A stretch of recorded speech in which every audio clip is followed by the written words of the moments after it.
Eat this, you monkey! Picture this. A flight attendant places a meal tray in front of a 9-year-old girl. The child looks down and her face twists in confusion and disgust. There, sitting on her plate, is a piece of chicken so raw, so pink and bloody, it looks like it was never even near an oven. Around her, other passengers are receiving perfectly cooked meals, golden brown and steaming. The flight attendant, Diane Kruger, walks away with a smirk playing at the corners of her mouth. She leans toward her colleague and whispers just loud enough, "Let's see if she complains." What happened next would expose a pattern of cruelty that had gone unchecked for far too long. This is the story of how one act of racism destroyed a career in a single day. 9-year-old Mariah Grant had never flown alone before. As she sat in her window seat on Horizon Elite Airlines Flight 2847 from Seattle to Atlanta, her small hands clutched a worn stuffed penguin she called Captain Flippers. Her purple backpack, decorated with pins of planets, rockets, and constellations, was tucked carefully under the seat in front of her. Mariah loved everything about space. She would spend hours watching documentaries about astronauts, reading books about the solar system, and dreaming about the day she'd float among the stars herself. But today, 35,000 feet in the air, she wasn't thinking about space. She was thinking about her grandmother's house in Atlanta, about the sweet tea and homemade biscuits waiting for her, about the summer adventures ahead. That morning at Seattle-Tacoma International Airport, Mariah's mother had knelt down to her eye level. Dr. Simone Grant was a surgeon, a woman who spent her days saving lives with steady hands and a brilliant mind. But in that moment, she was just a mother sending her baby girl on her first solo flight. She'd fastened the unaccompanied minor lanyard around Mariah's neck, the bright yellow badge that would tell the crew this child was flying alone. "Baby, listen to me," Dr. Grant had said, holding both of Mariah's small hands in hers. "If anything feels wrong, if anyone makes you uncomfortable, you speak up. You hear me? Your voice matters. Don't ever let anyone make you feel like it doesn't." Mariah had nodded, trying to be brave, trying to make her mother proud. She'd hugged Captain Flippers tight and walked toward the gate, looking back twice to wave at her mother, who stood watching until Mariah disappeared from view. Now, 2 hours into the flight, Mariah's nerves had started to settle. She'd been looking out the window at the clouds below, imagining she was already in space, that those clouds were actually distant nebulas. She was nervous, yes, but also excited. Her grandmother always made everything better. Just a few more hours and she'd be wrapped in those familiar arms that smelled like vanilla and lavender. But Mariah had no idea that she'd been noticed. She had no idea that someone on this flight had already decided to make her journey unforgettable for all the wrong reasons. Diane Kruger had been a flight attendant for 15 years. 15 years of perfecting the art of the professional smile, the kind that never quite reached her eyes. At 42, she carried herself with the confidence of someone who knew every procedure, every regulation, every trick of the trade. Her uniform was always immaculate, not a hair out of place, her makeup applied with precision. To passengers, she appeared to be the picture of competence and courtesy. But behind those cold eyes was a bitterness that had been growing for years. Just 3 months earlier, Diane had been passed over for promotion to head purser. The position had gone to someone younger, someone she'd trained, someone who, in Diane's mind, hadn't earned it. She'd watched as colleagues advanced while she remained in the same position year after year. And somewhere along the way that bitterness had twisted into something darker. She'd learned to hide it well, to mask her prejudices behind professional language and plausible deniability. She'd perfected the art of cruelty that left no obvious fingerprints. Her best friend on the crew was Leslie Winters, another flight attendant who had a habit of following Diane's lead. Leslie was younger, eager to please, and unfortunately, she'd learned to laugh at Diane's whispered comments about passengers, to look the other way when Diane's service became selectively poor. They worked well together, Diane thought. Leslie knew when to back her up and when to stay quiet. As the meal service began on this 5-hour flight, Diane worked the galley with her usual efficiency. Passengers were ordering chicken or pasta, and the meals were being heated and plated. But when she came to the children's meals, Diane paused. She knew exactly which seat number belonged to the unaccompanied minor. Seat 14F. The little black girl with the purple backpack and the stuffed penguin. Diane had seen dozens of unaccompanied minors over the years. Usually she'd take extra care with them, check on them frequently, make sure they were comfortable. But today something ugly stirred in her chest. Maybe it was the stress of being passed over for promotion. Maybe it was years of unchecked bias finally finding an outlet. Maybe it was simply that she knew she could get away with it. Diane reached into the galley and deliberately selected a chicken meal that hadn't been heated properly. The meat was pink, almost red in the center, visibly undercooked. She'd seen it when she was organizing the meals and had set it aside, thinking it would need to go back. But now she had a different idea. She placed it on a tray with exaggerated care, added the sides of rice and vegetables, and walked down the aisle with that practiced smile on her face. When Diane reached row 14, she leaned down with theatrical politeness. "Here you go, sweetie. One chicken meal for our special young traveler." Her voice was syrupy sweet, but her eyes remained cold. She placed the tray on Mariah's fold-down table and watched the child's reaction. Mariah looked down at the plate and her stomach lurched. The chicken was pink. Not just a little pink but raw-looking with juice pooling around it that didn't look right at all. She'd helped her mother cook dinner enough times to know what raw chicken looked like. This was raw chicken. Mariah's eyes widened and she glanced up at the flight attendant, confused. Around her she could see other passengers with their meals. The man across the aisle had chicken too, but his was golden and fully cooked. The woman 2 rows up had the same meal, perfectly prepared. What would you do if you were 9 years old, alone on a plane, and an adult in authority served you something that was clearly wrong? Drop a comment below and let us know. Mariah's heart was pounding. Her mother's words echoed in her mind, "If anything feels wrong, you speak up." But Diane was already walking away and Mariah felt so small, so unsure. She was just a kid. Maybe she was wrong? Maybe it was supposed to look like that? But no, she knew what raw meat looked like. She gathered her courage and quietly raised her hand, trying to catch the flight attendant's attention. "Excuse me, ma'am?" Diane turned back, one eyebrow raised. "Yes." Mariah's voice came out smaller than she'd intended. I think maybe my chicken isn't cooked all the way? Could I possibly have a different meal?" Diane's smile didn't waver, but something flickered in her eyes. She picked up the tray and examined it as if seeing it for the first time, holding it up to the light theatrically. "It looks perfectly fine to me, sweetie. This is what we have available for children's meals. You're lucky to get anything at all on this flight." She set the tray back down with a decisive click. "Now eat up. We're very busy today." Mariah felt her cheeks burn with embarrassment. Other passengers were starting to glance over. She didn't want to make a scene. She didn't want to be difficult. Maybe the flight attendant was right. Maybe she was just being picky. "Okay," she whispered, looking down at her lap. "Thank you." But Mariah couldn't bring herself to touch the chicken. Instead, she picked at the rice and vegetables on the side, trying to fill the growing hunger in her stomach. Captain Flippers sat on her lap and she hugged him close, suddenly feeling very far from home and very alone. From the galley, Diane watched and smirked. She leaned toward Leslie Winters and muttered just loud enough, "Some people need to learn gratitude." Leslie glanced at Mariah, then back at Diane and said nothing. She'd learned it was easier that way. But someone else had noticed. In seat 12C, just 2 rows ahead and across the aisle, sat Mrs. Patricia Delancey, a 67-year-old retired teacher who had spent 40 years working with children. She had the kind of eyes that missed nothing, the kind of instincts that came from decades of watching out for kids who couldn't always advocate for themselves. She'd seen the flight attendant deliver Mariah's meal. She'd seen the child's face, that mixture of confusion and fear. And now, she watched as the little girl pushed the raw meat to the side and tried to eat only the vegetables, her small shoulders hunched in a way that broke Patricia's heart. Something was very wrong here. Patricia had flown enough to know that airlines made mistakes sometimes, but the flight attendant's reaction, that dismissive tone, the way she'd brushed off a child's legitimate concern, that wasn't protocol. That was something else entirely. Patricia folded her newspaper and kept watching. She had a feeling this flight was far from over. And if that little girl needed someone in her corner, Patricia Delancey was more than ready to step up. The plane hummed through the sky, carrying passengers toward their destinations. But in row 14, Mariah Grant sat with a growing knot in her stomach, both from hunger and from the uncomfortable feeling that she'd done something wrong by speaking up. She didn't know it yet, but the next few hours would test everything her mother had taught her about courage, about voice, about standing up even when you're scared. And Diane Kruger, smirking in the galley, had no idea that her cruelty had been witnessed, documented, and that the consequences would come faster and harder than she could ever imagine. If you want to see what happens next, make sure you hit that subscribe button and turn on notifications because this story is just getting started and justice is coming. Picture this.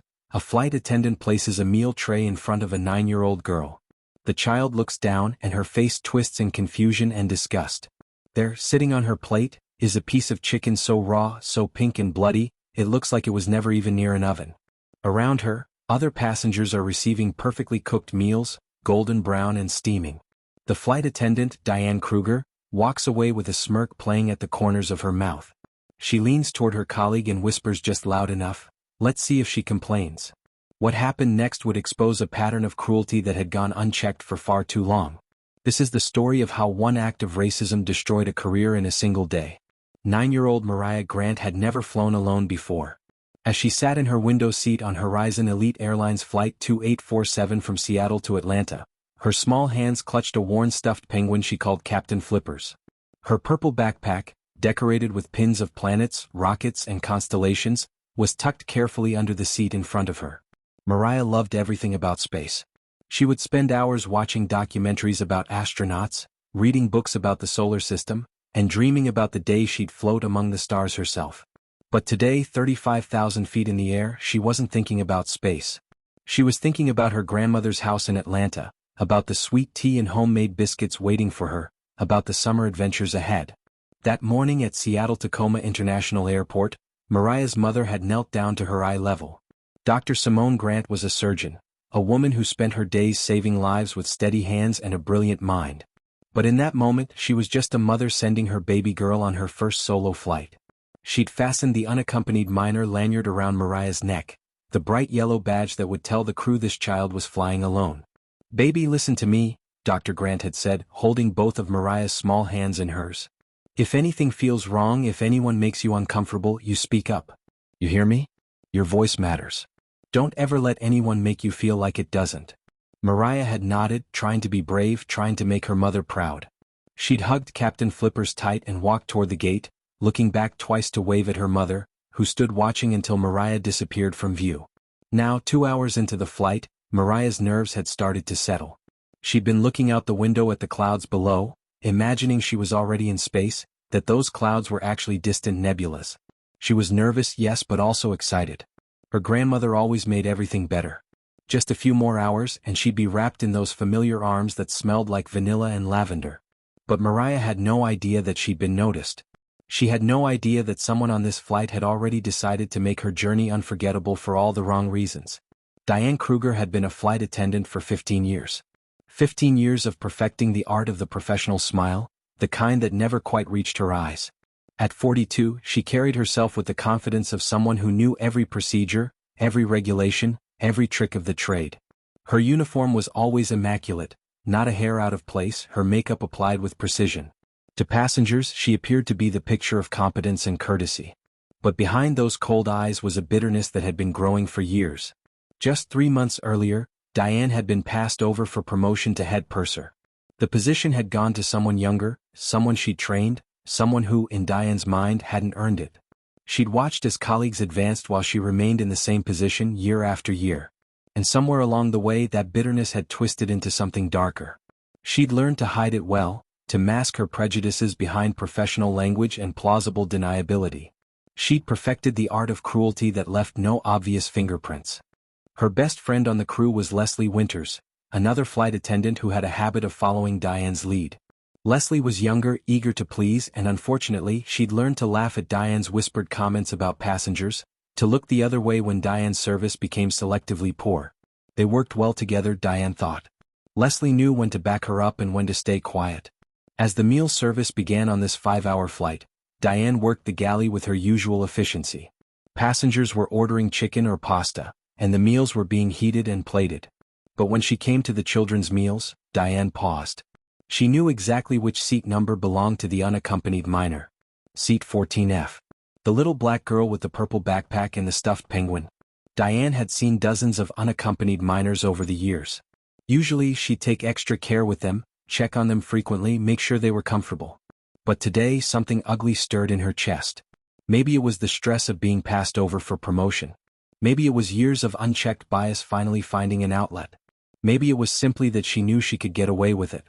Diane reached into the galley and deliberately selected a chicken meal that hadn't been heated properly. The meat was pink, almost red in the center, visibly undercooked.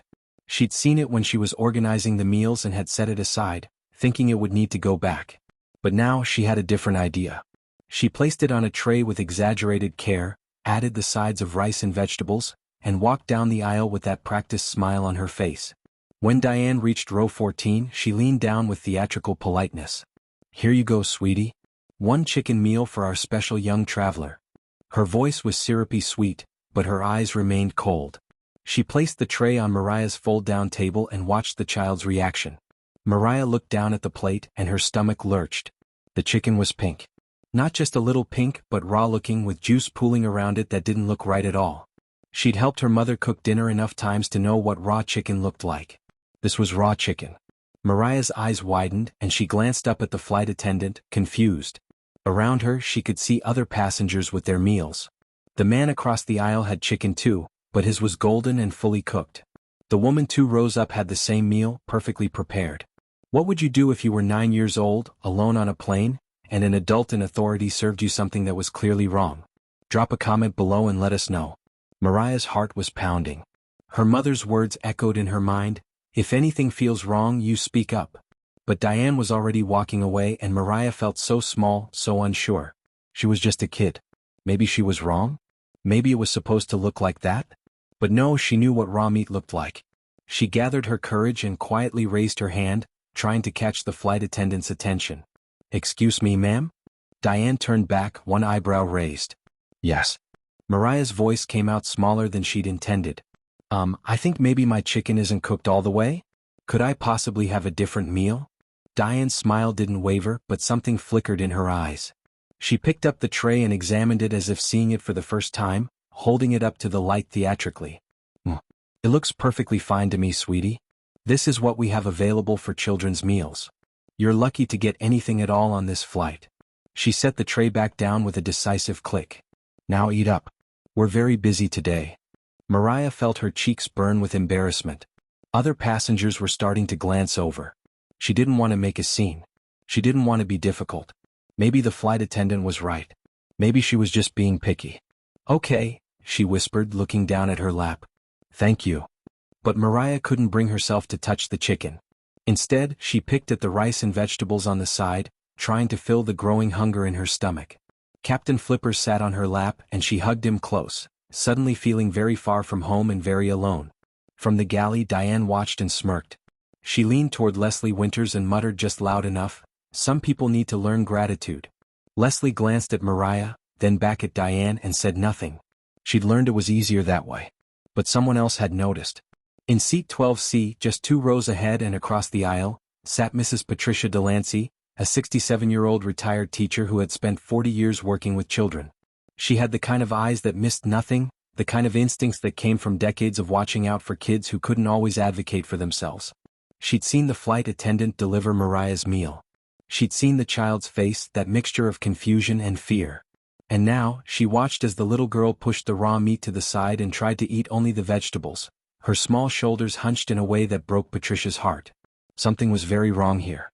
Patricia had flown enough to know that airlines made mistakes sometimes, but the flight attendant's reaction, that dismissive tone, the way she'd brushed off a child's legitimate concern, that wasn't protocol.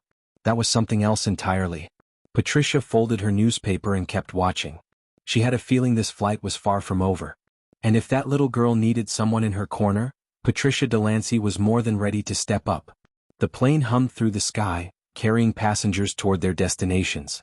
But in row 14, Mariah Grant sat with a growing knot in her stomach, both from hunger and from the uncomfortable feeling that she'd done something wrong by speaking up. She didn't know it yet, but the next few hours would test everything her mother had taught her about courage, about voice, about standing up even when you're scared.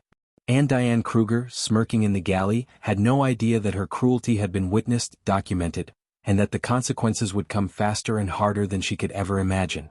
If you want to see what happens next, make sure you hit that subscribe button and turn on notifications because this story is just getting started and justice is coming. 20 minutes had passed since Diane had walked away with that dismissive comment, and Mariah's stomach was growling loud enough that she was sure the passengers around her could hear it. She'd managed to eat most of the rice and about half of the vegetables before Diane had noticed her again, but it wasn't enough. Not nearly enough for a growing 9-year-old who'd barely eaten breakfast that morning because she'd been too nervous about the flight. Mariah stared at the raw chicken still sitting on her tray, that pink, bloody piece of meat that made her stomach turn just looking at it. She thought about her mother again, about those words at the airport. If anything feels wrong, if anyone makes you uncomfortable, you speak up. Your voice matters. But speaking up the first time hadn't worked. The flight attendant had made her feel foolish, had made her feel like she was being difficult. What if she tried again and it got worse? But her stomach growled again, louder this time, and Mariah made a decision. She was hungry. The chicken was raw. That was a fact, not an opinion. She reached up with a trembling hand and pressed the call button above her seat. The little chime sounded, and Mariah waited, her heart pounding so hard she could hear it in her ears. 1 minute passed. Then 2. Then 3. Mariah could see Diane in the galley, clearly visible from her seat, chatting with Leslie Winters.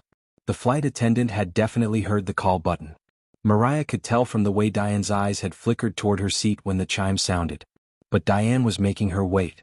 Making her sit there with her hand half raised like a student waiting to be called on by a teacher who was deliberately ignoring her. Finally, after what felt like an eternity but was actually 4.5 minutes, Diane made her way down the aisle. Her expression was one of barely concealed annoyance, her smile tight and forced. Yes? What is it now? The words, "What is it now?" hit Mariah like a slap. She'd only asked once before. What? But she pushed forward, trying to keep her voice steady and polite like her mother had taught her. "I'm sorry to bother you, ma'am, but I'm really hungry and the chicken still doesn't look cooked. Could I please have something else? Anything else? Even just some crackers or peanuts?" Diane reached down and picked up the tray with exaggerated movements, as if she were performing for an audience. She held the plate up, tilting it this way and that, examining the raw meat as though she were a food critic judging a gourmet dish. Several passengers were watching now, curious about the commotion. "It looks perfectly fine to me," Diane announced, loud enough for nearby passengers to hear. Then she leaned down closer to Mariah, her voice dropping to a tone that was somehow both sweet and cutting. "Are you always this picky at home? I'm sure your mother must have a hard time getting you to eat anything." Mariah felt her face burning with shame. She wasn't picky. She ate everything her mother made. She loved trying new foods. But this wasn't about being picky. This was about safety. "No, ma'am," Mariah said quietly, her voice starting to shake. "I'm not picky, but it's pink and there's blood in." Diane cut her off with a sharp gesture. "We don't waste food on this airline. I've already told you that."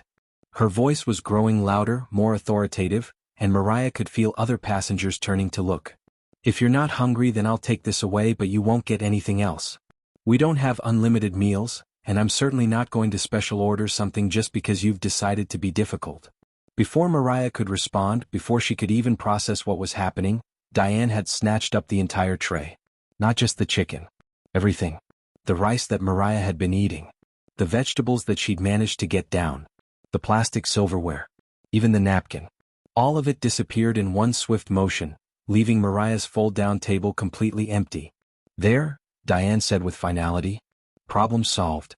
Mariah felt the tears coming and tried desperately to hold them back. She would not cry. She would not give this woman the satisfaction. But her vision was blurring and her throat was tight, and she felt so small and so helpless that it took everything she had not to break down right there. She managed a tiny nod and turned her face toward the window, clutching Captain Flippers so tightly that her knuckles turned white. Behind her, she could hear the whispers starting. Passengers murmuring to each other. "Did you see that? That poor child. Was that really necessary?" But no one said anything directly. Not yet. And Diane walked back to the galley with Mariah's tray, her head held high, her expression one of satisfaction. Patricia Delancey had seen enough. The retired teacher in seat 12C had been watching the entire exchange with growing horror and anger. She'd spent 40 years working with children, 40 years advocating for kids who needed someone in their corner, and she'd be damned if she was going to sit by and watch this child be mistreated.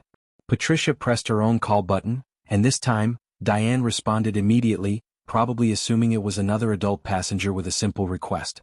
"Yes, ma'am, how can I help you?" Diane's voice was professional, courteous, the complete opposite of the tone she'd used with Mariah. Patricia kept her voice calm but firm. "I couldn't help but notice that the young lady in 14F didn't get to finish her meal. I've already eaten and I have my meal right here. She's welcome to have it if she's still hungry." Diane's smile tightened almost imperceptibly. "That's very kind of you, ma'am, but the child refused her meal. We have policies about food distribution for safety and health reasons." Patricia raised an eyebrow. Refused, or was served something that wasn't properly prepared? The air between them crackled with tension. Diane's professional mask slipped for just a fraction of a second, revealing the irritation beneath. "Ma'am, I've been doing this job for 15 years. I know what properly prepared food looks like. Then surely, Patricia continued, her teacher voice coming through clear and strong, you can find something else for a child who's flying alone and is clearly hungry. A sandwich? Snacks? Something? Diane's jaw tightened. Ma'am, I don't appreciate passengers telling me how to do my job. The girl is fine. She's just a picky eater. If she were truly hungry, she would have eaten what was provided. Patricia leaned forward slightly. She's a child. Flying alone. And she's hungry. Before the situation could escalate further, Leslie Winters approached, drawn by the tension in Diane's voice. Is everything okay here?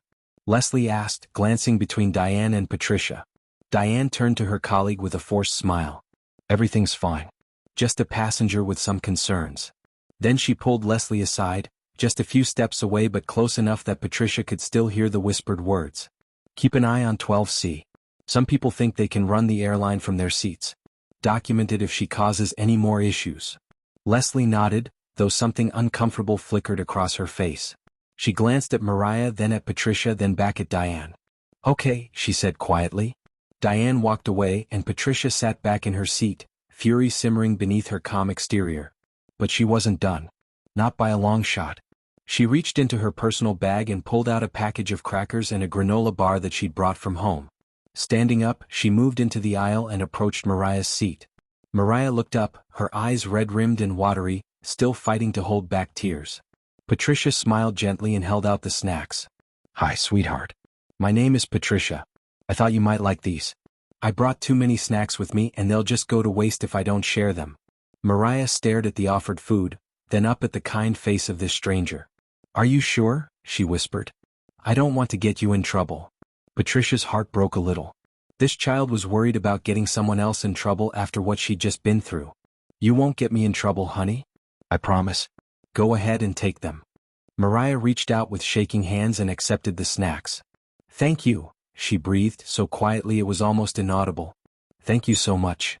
Patricia wanted to say more, wanted to wrap this child in a hug and tell her that none of this was her fault, that she'd done nothing wrong. But she could see Diane watching from the galley, and she didn't want to make things worse for Mariah.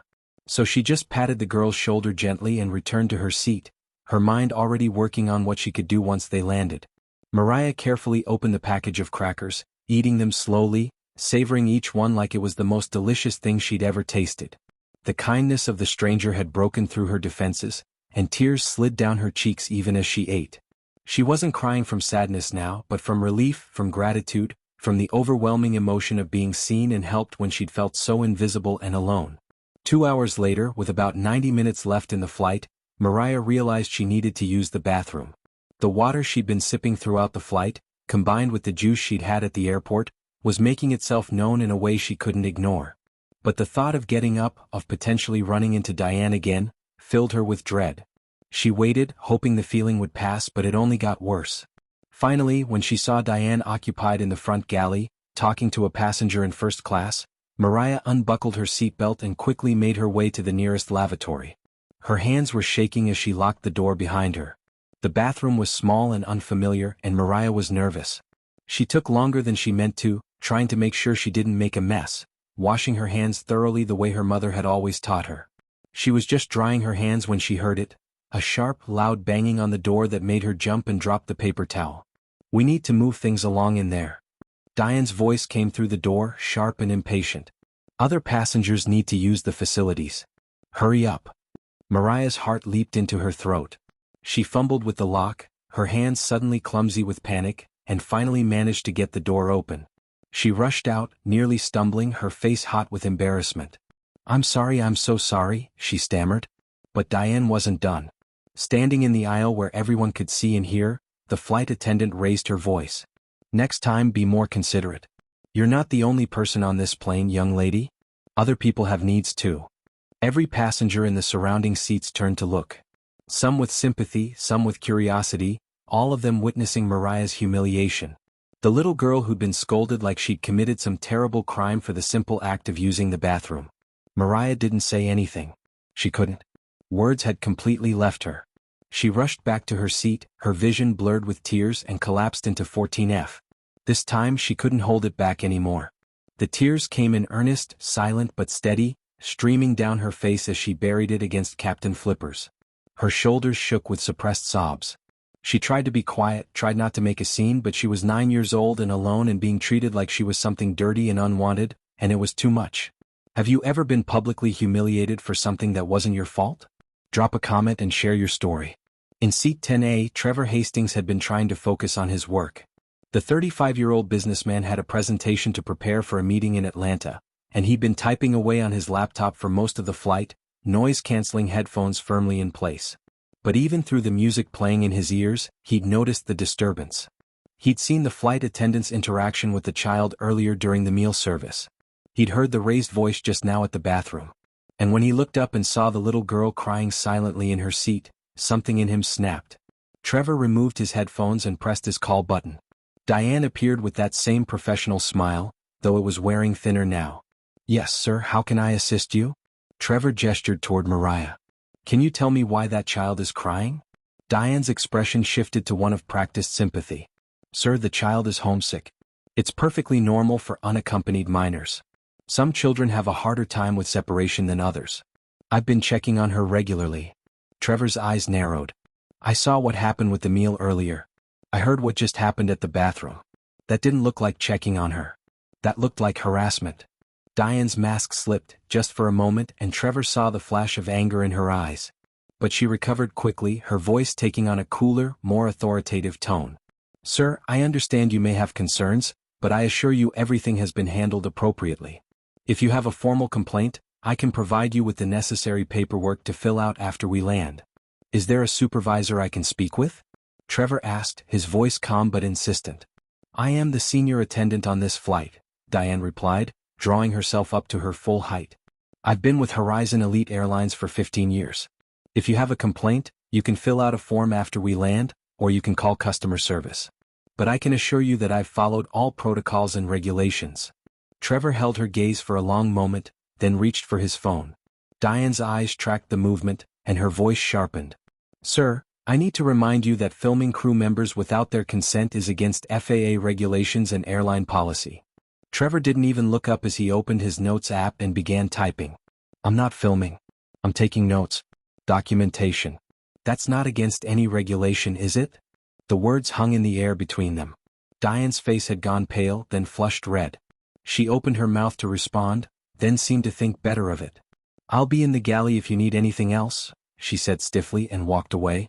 But Trevor was already typing.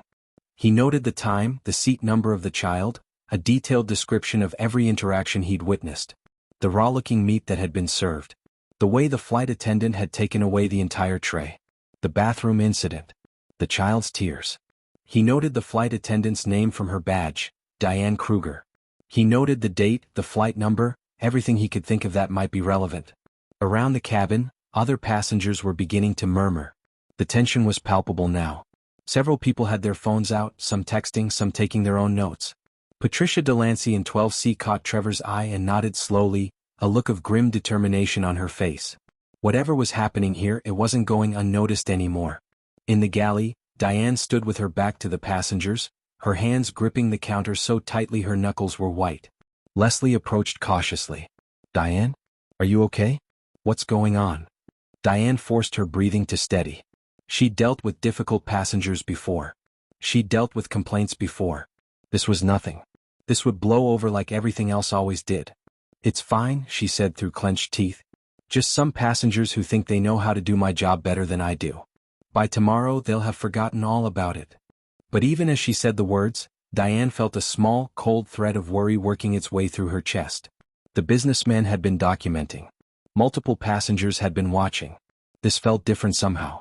But no, she told herself firmly. She'd been doing this for 15 years. She knew how to handle passengers. She knew how to handle complaints. Everything would be fine. In seat 14F, Mariah Grant wiped her eyes and stared out the window at the clouds below. She felt broken and ashamed and confused. She tried to be brave like her mother told her. She tried to speak up. But speaking up had only made things worse. Now she just wanted this flight to be over. She wanted her grandmother's arms around her. She wanted to forget this whole horrible experience.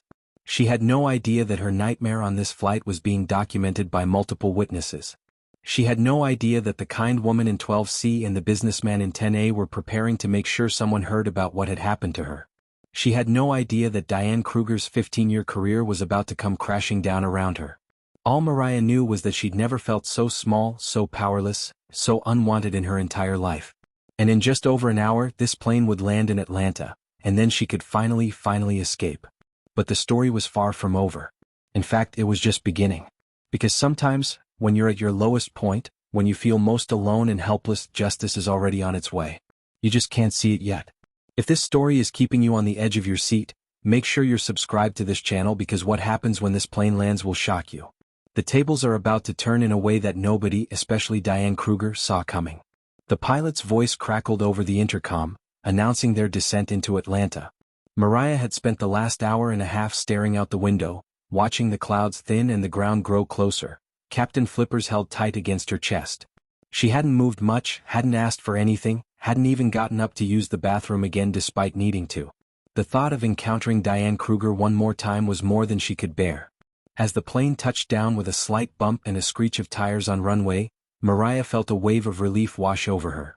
It was over. The flight was over. Soon she'd be with her grandmother, and this whole nightmare would be behind her. She watched through the window as the plane taxied to the gate, watched the ground crew positioning the jet bridge, watched the seatbelt sign finally blink off. Passengers around her began standing, reaching for overhead bins, gathering their belongings with the usual post-flight chaos. But Mariah stayed seated. As an unaccompanied minor, she'd been told she would be escorted off the plane by a flight attendant. Her stomach sank when she realized who that flight attendant would be. Sure enough, as the last passengers filed off, Diane Kruger appeared at her row, that professional smile firmly back in place. "All right, sweetheart, time to gather your things. I'll be walking you to meet whoever's picking you up." Mariah didn't trust herself to speak. She just nodded, grabbed her purple backpack and slid out of her seat. Diane placed a hand on her shoulder, the gesture probably looking caring and responsible to anyone watching, but to Mariah it felt like a brand, a mark of ownership, a reminder of her powerlessness. They walked up the jet bridge together, Diane making small talk that Mariah barely registered. "Did you have a nice flight? I hope you enjoyed visiting with us today. Make sure you fly with Horizon Elite again soon." The words felt like mockery, like a final insult added to injury. Mariah said nothing, just walked faster, desperate to get away from this woman who had made her feel so small, so unwanted, so less than human. At the gate, an airline representative was waiting, a young woman with a tablet and a friendly smile. Diane's demeanor shifted completely, becoming warm and attentive. "Here she is. Mariah Grant, unaccompanied minor from Seattle. She was such a pleasure to have on board. An absolute angel." She ruffled Mariah's hair in a gesture that might have looked affectionate to an outsider but made Mariah's skin crawl. "You take care now, sweetheart." And just like that, Diane was gone, disappearing back into the terminal, her duty discharged, probably already forgetting about the 9-year-old girl whose day she'd made miserable. The airline representative checked Mariah's information and began walking her toward the arrivals area where her grandmother would be waiting. But Diane hadn't gotten far before she was stopped by a voice behind her. "Excuse me. I need to speak with someone about a complaint." Diane turned to see the older woman from 12C, Patricia Delancey, standing at the airline's customer service desk. One of the gate agents had looked up, attentive and professional. "Of course, ma'am. What seems to be the problem?" Patricia pulled out her phone, and Diane felt a cold finger of worry trace down her spine. "I was on flight 2847 from Seattle, and I witnessed something deeply disturbing. There was a 9-year-old girl, an unaccompanied minor, who was mistreated by one of your flight attendants throughout the entire flight." The gate agent's expression shifted to concern. "I'm very sorry to hear that. Can you tell me what happened?" Diane considered walking away, but that would look suspicious. She was the senior attendant. She should be present for this. So she stayed, standing just close enough to hear, her heart beginning to pound. Patricia laid out everything she'd witnessed. The raw chicken that had been served to the child. The dismissive treatment when the girl had politely asked for something else. The way the entire tray had been taken away, leaving the child hungry. The bathroom incident where the child had been publicly scolded. "I'm a retired teacher," Patricia said, her voice steady but filled with emotion. "I've worked with children for 40 years, and what I witnessed today was not appropriate service recovery or professional behavior. That child was targeted and mistreated, and I want to make sure this is documented." The gate agent was typing rapidly. "Ma'am, I want to assure you we take these complaints very seriously. Can I get your contact information? Someone from management will want to follow up with you directly." As Patricia was providing her details, another voice joined in. Trevor Hastings, the businessman from 10A, had also approached the desk. "I'd like to file a complaint as well about the same incident." Diane felt the cold worry transforming into something closer to panic. 2 complaints. 2 witnesses. This was more than she'd anticipated. Trevor pulled out his phone and began reading from his detailed notes. Time-stamped observations. Descriptions of each incident. The name of the flight attendant involved, Diane Kruger. He'd even noted the seat numbers, the flight number, the date and time of each occurrence. "I documented everything because what I was seeing didn't seem right," Trevor explained. "That child was being treated in a way that no passenger, especially not an unaccompanied minor, should ever be treated." The gate agent's fingers flew across the keyboard. "Sir, I appreciate how thorough you've been. This is extremely helpful. I'm flagging this as a priority complaint, and I assure you it will be reviewed by senior management immediately." Patricia spoke up again. "There's one more thing you should know. I took photographs." She pulled up her phone and showed the gate agent an image of Mariah's meal tray, the pink raw chicken clearly visible, while in the background other passengers' properly cooked meals could be seen. "I took this because I wanted evidence of what that child was being served. This isn't about an overcooked meal or a delayed drink. This is about a child being served raw meat and then being treated poorly when she had the courage to speak up about it." The gate agent's face had gone pale. "Ma'am, I'm going to need to send these photos to our safety and compliance team immediately. Would you be willing to email these to me?" Both Patricia and Trevor left their full contact information, email addresses, and phone numbers. They wanted to be contacted. They wanted to make sure this didn't just disappear into some corporate void. The gate agent assured them that complaints involving unaccompanied minors and potential food safety violations were taken extremely seriously and would be investigated immediately. Diane, who had been listening from several feet away, finally turned and walked away quickly, her mind racing. 2 formal complaints. Photographs. Detailed documentation. This was bad. This was very bad. But surely she could explain it away. The chicken had looked fine to her. The child had been difficult. She'd been managing a full cabin. There were always explanations. There had to be. Meanwhile, in the arrivals area, Mariah had finally spotted her grandmother. Dorothy Grant stood near the baggage claim, a woman of 68 with warm brown skin, silver-streaked hair pulled back in an elegant bun, and eyes that had learned over decades to read people like books. She was wearing a comfortable floral dress and sensible shoes, her purse held loosely in one hand, a grandmother who baked cookies and told stories and made everything better just by being there. When Dorothy saw Mariah, her face lit up with joy. "There's my favorite grandbaby." She opened her arms wide and Mariah ran to her, nearly knocking her over with the force of her hug. Dorothy wrapped her arms around the child, holding her close, and immediately felt the tension in the small body pressed against her. Mariah was shaking slightly, holding on too tight, and when Dorothy pulled back to look at her granddaughter's face, she saw the tear-stained cheeks, the red eyes, the exhaustion written in every line of the child's body. Dorothy's grandmother instincts went on high alert. "Baby, what's wrong? What happened?" Mariah shook her head, trying to hold it together just a little bit longer. "Can we just go home, Grandma? Please?" Dorothy studied her granddaughter's face for a long moment, then nodded. "Of course, sweetheart. Let's get you home." She signed the necessary paperwork with the airline representative, took Mariah's hand, and led her out to the parking garage. But her mind was already working, already knowing that something significant had happened to her granddaughter on that flight, and that she would need to get to the bottom of it. The drive to Dorothy's house in the suburbs took 25 minutes, and Mariah spent most of it staring out the window, silent except for the occasional sniffle. Dorothy didn't push. She'd raised 3 children and helped raise 5 grandchildren. She knew when to ask questions and when to simply be present. So she drove, occasionally reaching over to pat Mariah's knee, letting the child know she was there, she was safe, she was loved. When they finally pulled into the driveway of Dorothy's modest but well-kept house, Mariah seemed to deflate. The moment they walked through the front door, into the familiar space that smelled like vanilla candles and lavender sachets, into the home where Mariah had spent countless happy summer vacations, the dam finally broke. Mariah dropped her purple backpack on the floor, still clutching Captain Flippers, and burst into tears. Not the silent tears she'd cried on the plane, but deep, wrenching sobs that shook her whole body. Dorothy gathered her granddaughter into her arms and guided her to the living room couch, sitting down and pulling Mariah into her lap like she was a much younger child. She held her and rocked her and murmured soothing words, waiting for the storm to pass. When the sobs finally subsided into hiccups and shuddering breaths, Dorothy gently tilted Mariah's chin up. "Baby girl, I need you to tell me what happened. All of it. Start from the beginning." And Mariah did. The words tumbled out in a rush, everything she'd been holding in. The excitement she'd felt at the start of the flight. The meal service when the flight attendant had given her raw chicken, pink and bloody and completely uncooked. How she tried to be polite, tried to explain that it didn't look right. How the flight attendant had made her feel stupid for asking for something else, had told her she was lucky to get anything at all, had called her picky. How when she tried again, the woman had taken away her entire tray, leaving her hungry for hours.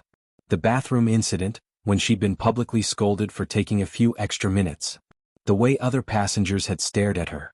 The humiliation. The fear. The overwhelming feeling of being unwanted and targeted and treated like she was less than human. "I tried to be brave like Mom told me," Mariah said, her voice breaking. "I tried to speak up. But it only made things worse. I felt so scared, Grandma. And so alone. And I didn't understand why she was being so mean to me. I didn't do anything wrong." Dorothy listened to every word, her face composed but her eyes hardening with each detail. As a retired civil rights lawyer who had spent 40 years fighting discrimination and injustice, she recognized exactly what had happened to her granddaughter. This wasn't about a difficult child or a stressed flight attendant. This was about bias. This was about a child being targeted because of the color of her skin.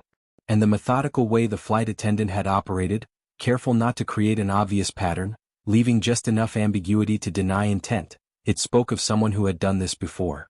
When Mariah finished, Dorothy pulled her close again. "Listen to me very carefully, baby. You did nothing wrong. Nothing. You were brave and polite and everything your mama taught you to be. That woman was wrong. Not you. Do you understand me?" Mariah nodded against her grandmother's shoulder. "But why, Grandma? Why did she treat me like that?" Dorothy took a deep breath. "Sometimes, baby, people have ugliness in their hearts. Prejudice. Bias. They make judgments about others based on how they look instead of who they are. And what happened to you today was wrong. But I promise you, it's not going to go unanswered." Dorothy reached for her phone. "I need to call your mother. She needs to know what happened." In Seattle, Dr. Simone Grant was just finishing her shift at the hospital when her phone rang. She saw her mother's name on the screen and smiled, expecting a happy update about Mariah's arrival. "Hey Mom, did Mariah get there okay? How was Simone?" Dorothy's tone stopped her mid-sentence. "We need to talk. Mariah's fine, she's safe, she's here with me. But something happened on that flight. Something serious." Simone's stomach dropped. "What happened? Is she hurt?" "Not physically. But emotionally, yes. She was mistreated by a flight attendant, Simone. Badly. I need to tell you everything and then I need you to let me handle this. Can you do that?" Dorothy recounted everything Mariah had told her, and with each detail, Simone's controlled fury grew. By the time Dorothy finished, Simone's hands were shaking with anger. "I'm calling the airline right now. I'm filing a formal complaint." Simone." Dorothy's voice was calm but firm. "Let me speak to Mariah first and then I'll explain what I'm going to do. Trust me on this." Dorothy handed the phone to Mariah, and mother and daughter spoke for several minutes. Simone told Mariah how proud she was of her, how brave she'd been, how none of what happened was her fault.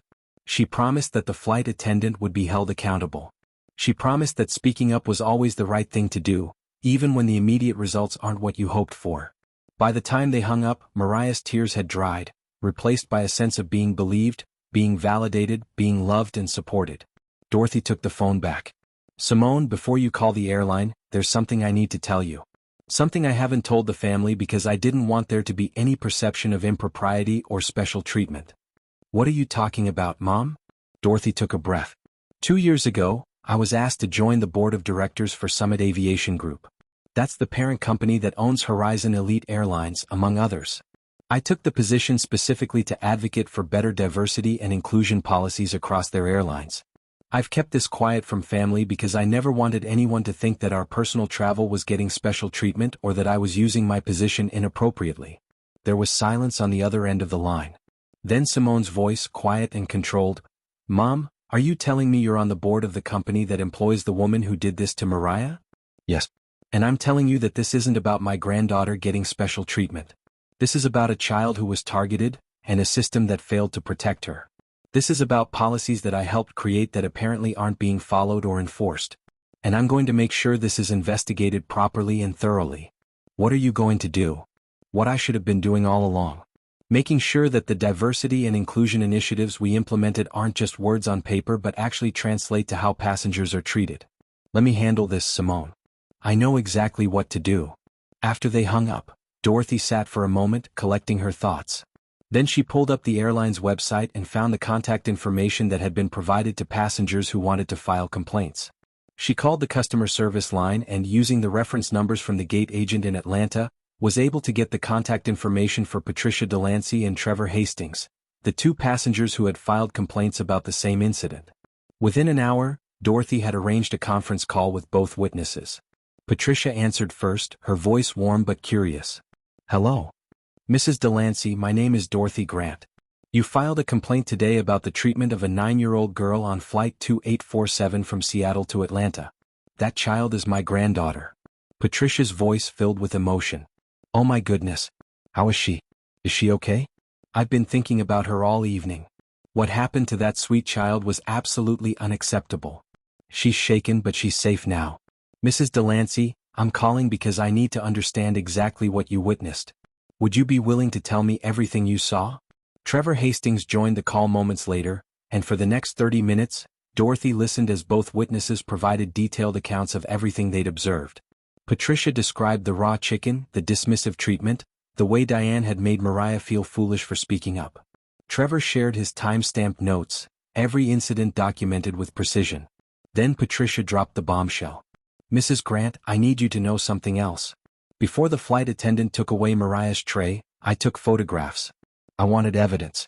The raw chicken is clearly visible, and you can see other passengers in the background with properly cooked meals.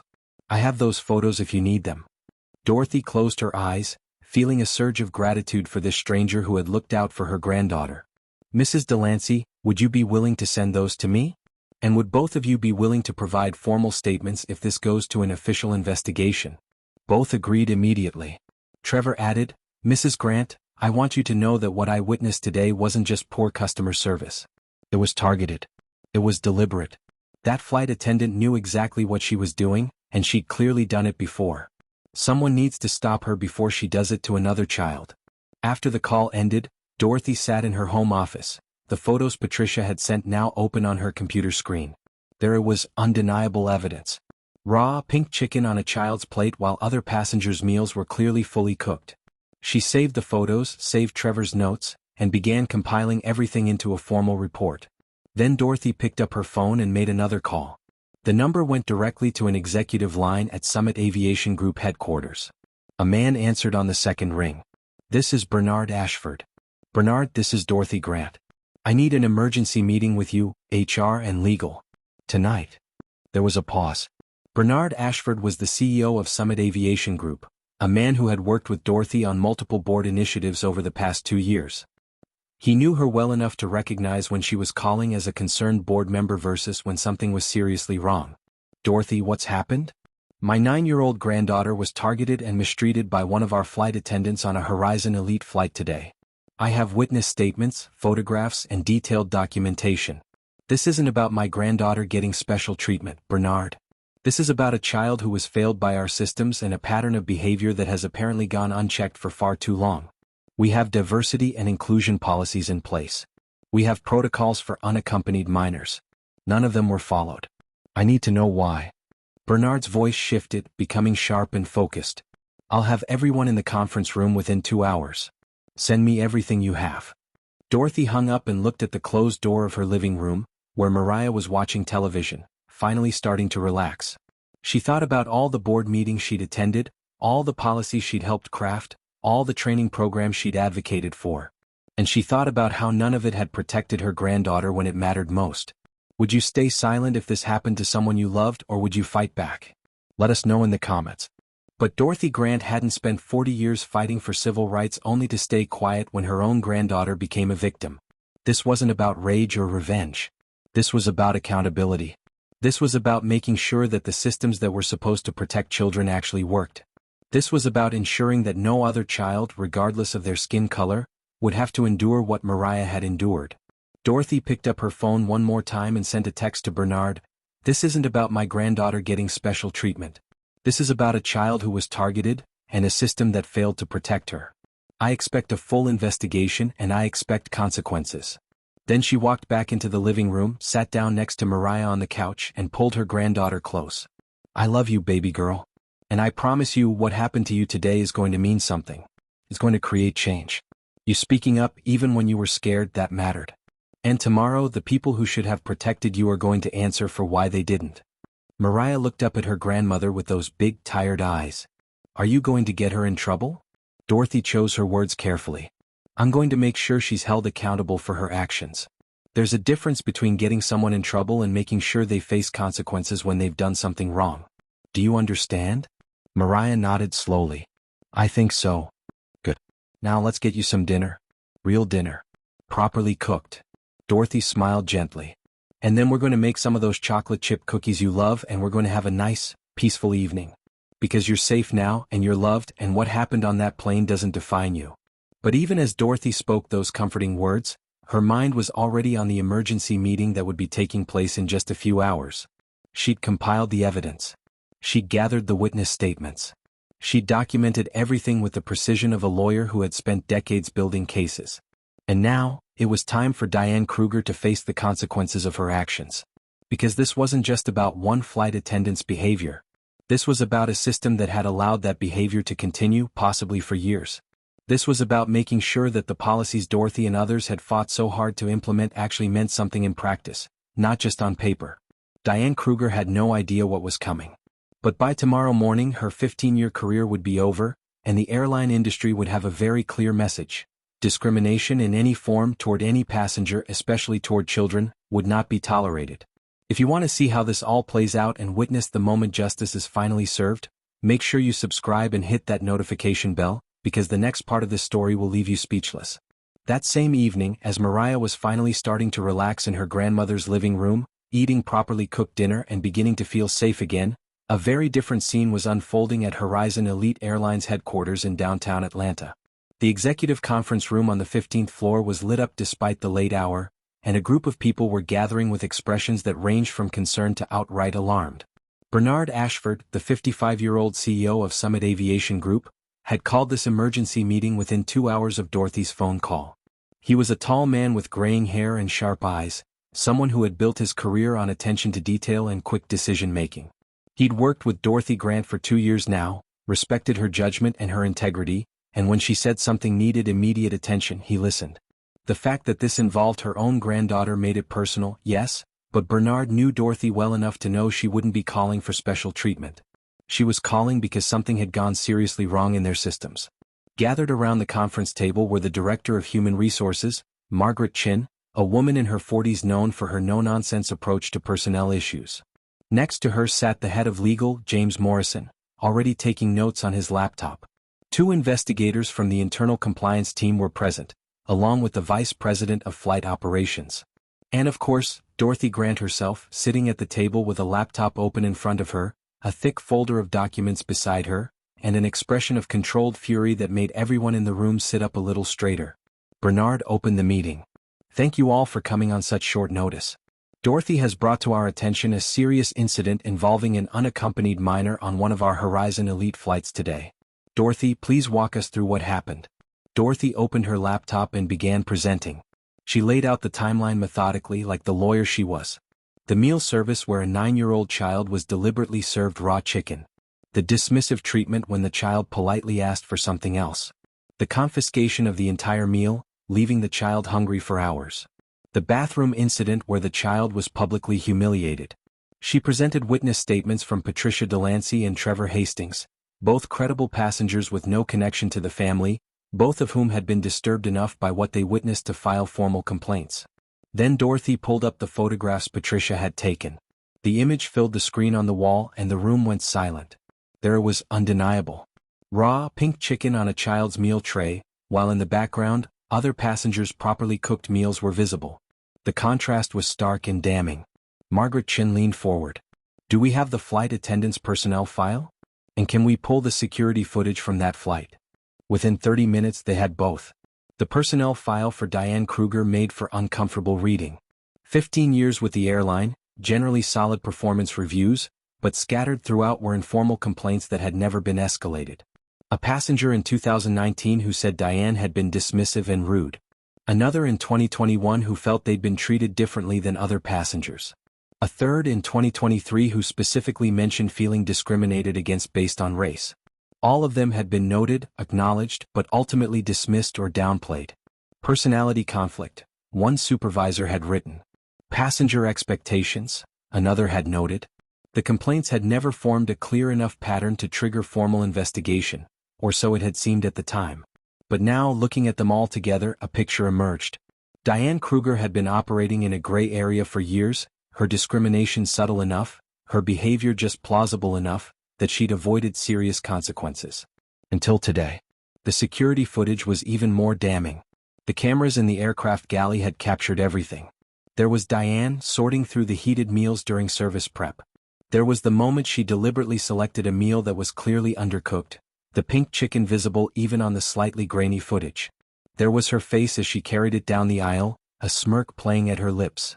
The cameras had captured her theatrical examination of the meal when Mariah complained, the exaggerated gestures, the dismissive body language. They captured the bathroom incident, Diane banging on the door, her face twisted in annoyance, and then her loud scolding of the child in the aisle where everyone could see and hear. The footage didn't lie. This hadn't been an accident. This hadn't been a stressed flight attendant having a bad day. This had been deliberate, calculated cruelty directed at a 9-year-old child. Bernard watched the footage in silence, his jaw tightening with each passing minute. When it finished, he sat back in his chair and looked around the table. How did we let this continue for so long? The question hung in the air. Margaret spoke first. The individual complaints never rose to the level that triggered our formal investigation protocols. Each one was handled at the supervisor level, and without a clear pattern, they were treated as isolated incidents. That's the problem, Dorothy said quietly. Our protocols assumed that discrimination would be obvious and blatant. But people like Diane Kruger are smarter than that. They operate in the gray areas. They're careful to avoid creating obvious patterns. They target passengers who are less likely to complain or be believed. Children. Elderly passengers. People flying alone. And when complaints do come in, they're dismissed as misunderstandings or personality conflicts. James Morrison, the legal director, was typing rapidly. We need to interview the other crew members from that flight. If this is a pattern, someone else must have noticed. Leslie Winters was brought in for an interview at 10 o'clock that night. The young flight attendant looked nervous as she sat across from Margaret and the compliance investigators. They started with gentle questions. How long had she worked with Diane? What was their working relationship like? How did Diane typically interact with passengers? Leslie's answers were careful at first, professional, not wanting to throw her colleague under the bus. But as the questions became more specific, as the investigators showed her the witness statements and the security footage, Leslie's composure began to crack. Did you ever hear Diane make inappropriate comments about passengers? Margaret asked. Leslie hesitated, her hands twisting in her lap. Sometimes. Flight attendants vent sometimes. It's a stressful job. But what, Leslie? The young woman took a shaky breath. Sometimes her comments weren't about the job stress. Sometimes they were about the passengers themselves. The way they looked, where they were from. I didn't think much of it at first. I thought she was just joking. But now looking back. Did she ever make comments about passengers' race? Leslie closed her eyes. Yes. Not often and never where other passengers could hear. But yes. She'd make comments in the galley or when we were doing prep. Little things. Those people always complain. That type is always difficult. I should have said something. I should have reported it. But she was the senior attendant and I was new and I didn't want to cause problems. Did you witness what happened with the child today with Mariah Grant? I saw some of it. I saw Diane take away the child's tray. I saw the bathroom incident. I knew something was off, but Diane told me the child was just being difficult and I believed her. Or I wanted to believe her. Because the alternative was admitting that I'd been working alongside someone who was deliberately targeting passengers, and I didn't want to face that. The interview lasted over an hour, and by the end, Leslie was in tears, confessing everything she'd witnessed over the past year of working with Diane. The inappropriate comments. The The selective service.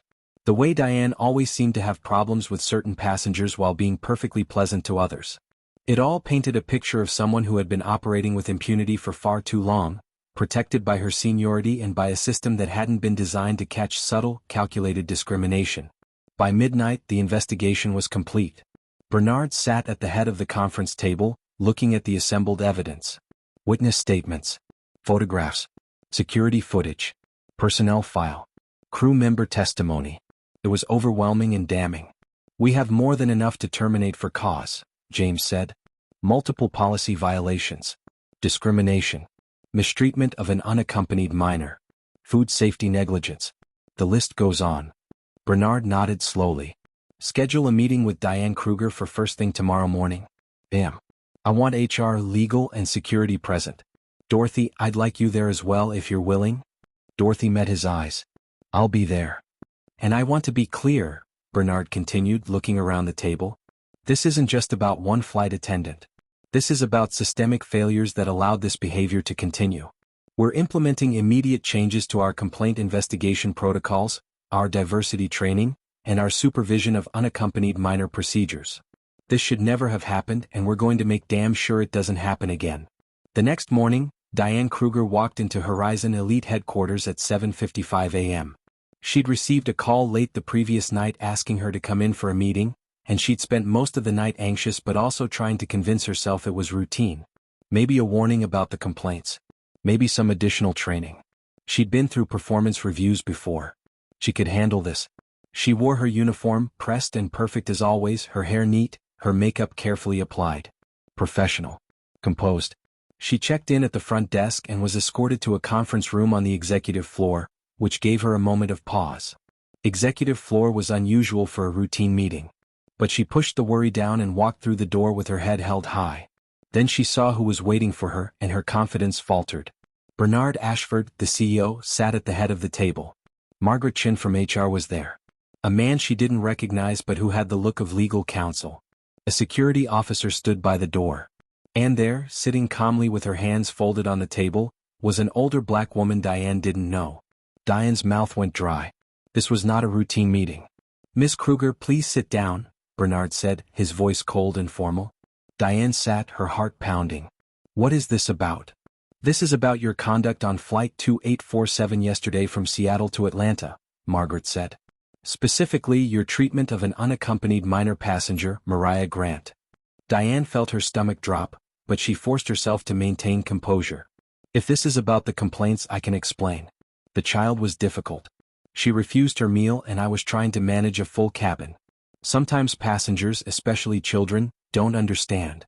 "Stop." Bernard's voice cut through her words like a knife.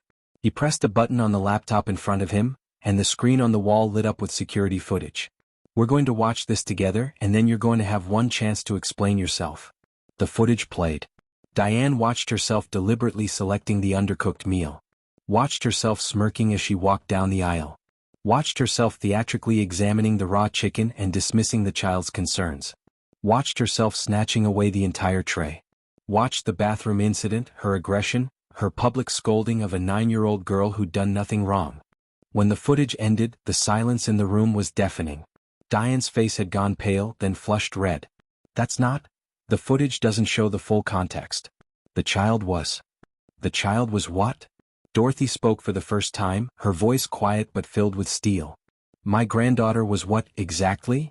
Diane's head snapped toward Dorothy, her eyes widening. Your granddaughter?" "My granddaughter," Dorothy repeated. 9 years old. Flying alone for the first time. Excited to visit her grandmother for the summer. And you deliberately served her raw meat, humiliated her when she politely asked for something else, left her hungry for hours, and then publicly scolded her for taking too long in the bathroom. My granddaughter, who trusted your airline to keep her safe. Diane's mouth opened and closed, no words coming out. She looked around the table, seeing the expressions of disgust and anger on every face. I didn't know she was I wasn't trying to. You weren't trying to what? Bernard leaned forward. You weren't trying to deliberately mistreat a child? Because the footage says otherwise. The witness statements say otherwise. The photographs of raw meat on a child's plate say otherwise. You served a 9-year-old child raw chicken and then humiliated her repeatedly when she had the courage to speak up. There is no defense for that. Diane tried one more time, her voice rising with desperation. It was one incident. One bad day. I've been with this airline for 15 years. You can't just. One incident? Dorothy opened the folder in front of her and began reading. September 2019, complaint from a passenger about dismissive treatment. March 2021, complaint about being treated differently than other passengers. August 2023, complaint specifically mentioning discrimination. Should I go on? We interviewed Leslie Winters last night. She confirmed that you've been making inappropriate comments about passengers for at least a year, possibly longer. This isn't one incident, Ms. Kruger. This is a pattern of behavior that we should have stopped years ago. Bernard stood up.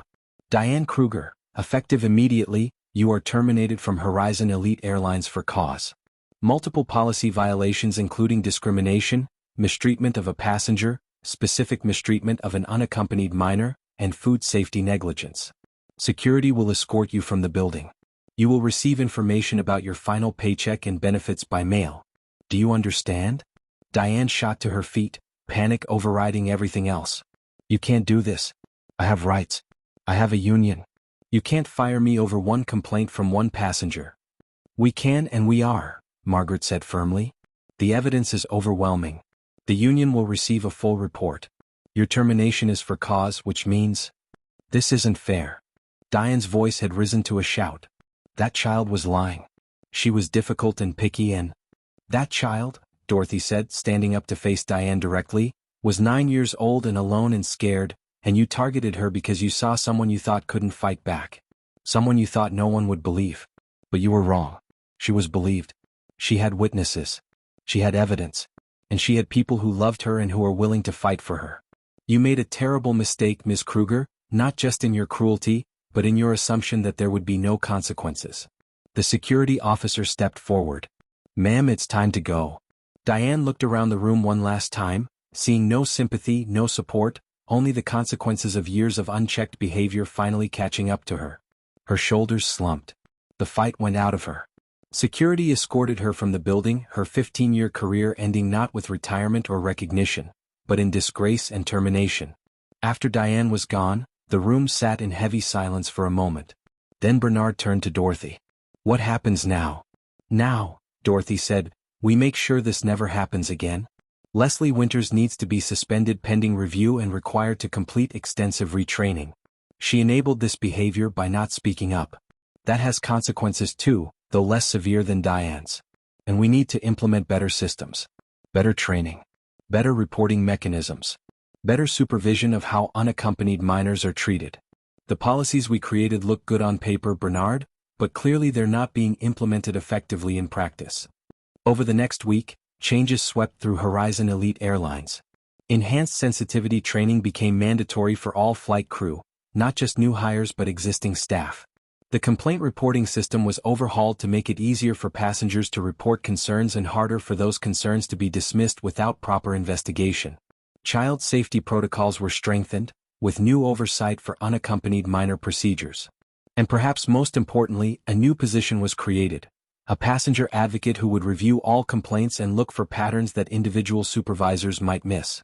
Bernard Ashford personally called Dr. Simone Grant in Seattle to apologize. The conversation was difficult and emotional. He offered a full refund for Mariah's ticket, travel vouchers for the family, and compensation for the trauma Mariah had experienced. But Simone, like her mother, wasn't interested in special treatment. She wanted assurance that the system was changing, that other children wouldn't face what her daughter had faced. Bernard spent an hour on the phone with her, walking through every change they were implementing, every new protocol, every piece of training. Only then did Simone accept the refund and vouchers, not as compensation but as acknowledgement of responsibility. But Bernard knew there was one more thing he needed to do. 3 days after Diane's termination, he drove to Dorothy Grant's house in suburban Atlanta. He'd called ahead, asking if he could speak with Mariah personally, and Dorothy had agreed. When Bernard arrived, he was carrying a small box. Dorothy answered the door and led him into the living room where Mariah sat on the couch, Captain Flippers in her lap, looking nervous. The CEO of a major airline corporation in her grandmother's living room was intimidating, even if she didn't fully understand who he was. Bernard sat down across from her, setting the box on the coffee table. Hi Mariah. My name is Bernard. I'm the person in charge of the airline you flew on. And I came here today to tell you something very important. I came to tell you I'm sorry. Mariah looked at her grandmother, then back at Bernard. You're sorry? I'm very sorry. What happened to you on that flight should never have happened. You did nothing wrong. You were polite and brave and everything a person should be when they're facing a problem. But our flight attendant treated you badly, and our systems didn't protect you the way they should have. That's my responsibility, and I'm here to apologize for failing you. He pushed the box toward her. This is for you. It's a model of the International Space Station. Your grandmother told me you want to be an astronaut someday. Mariah carefully opened the box, her eyes widening at the detailed model inside. Really? This is for me? Really? And there's something else in there too. A letter from me explaining what we've changed at the airline because of what happened to you. Because you speaking up even when you were scared, it mattered. It created change. We're training our flight attendants better now. We're making it easier for people to report problems. We're making sure children who fly alone are better protected. All because you were brave enough to tell your grandmother what happened, and your grandmother was brave enough to make sure people listened. Mariah looked down at the model, then up at Bernard with those big thoughtful eyes that had seen too much for a 9-year-old. Can I ask you something?